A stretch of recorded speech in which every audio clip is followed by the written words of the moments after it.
اختي اللي ماليش غيرها ومالهاش غيري، بنت ابويا وامي. اخلص، عايز ايه؟ متخانقين انا ومنى كده اهوت ومفيش غيرك اللي هيخلص القصه دي.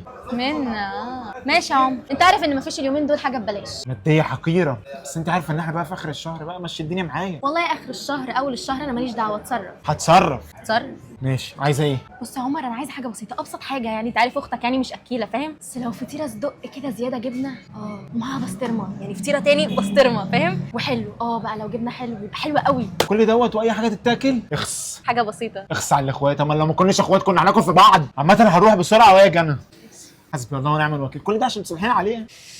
المهم بقى عموره، انا كلمت لك منها بس هي حالفه 100 يمين انها مش هتكلمك غير لما انت اللي تبعت لها المسج. لا، ما انا كلمتها وتصلحني الحمد لله. بجد والله؟ بقى كله زي الفل الحمد بجد، لله. شكرا جدا والله. مش عارف اقول لك ايه. انا كمان كنت عايز اقول لك لما انت قلتي لي بقى اتصرف، انا اتصرفت.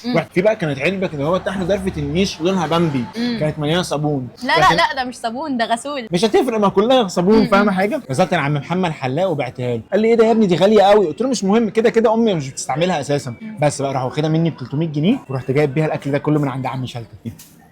تبعت الغسول بتاعي ب 1500 جنيه لعم محمد الحلاق ب 300 جنيه. ما عشان نتصالح انا ومنى واجيب لك الفطير زي ما انت قلتي. انت مش قلتي تصرف؟ بس ايه رايك في الاكل؟ الله يخرب بيتك انت ومنا واليوم اللي انا شفتك فيه. اتصرفت اهو، بس انت مش عرفك بيه، هو بتاعك ولا حاجه؟